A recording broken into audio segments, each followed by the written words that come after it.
Hey guys, a day in my life as a content creator, as a probinsyana girl.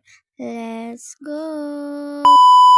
Hi mga be, another day, another vlog na naman. For today's video ay ito na naman tayo sa daily routine natin. Bago nga tayo pumunta sa exciting part ay ito muna, pa-video-video muna tayo, examine natin yung mga ate ko. Pumunta nga lang ako dito sa labas mga be at tingnan ko yan, ang kulimlim, ulan yata. Sana umulan na para eto mga be, nagluluto nga po pala kami ng ulam namin para sa lunch. Uy, lunch yan, English yan. Di mo carry, char. Ayan mga be, nilagyan na ate ko ng gatas. Alaska Emporada. Emporada.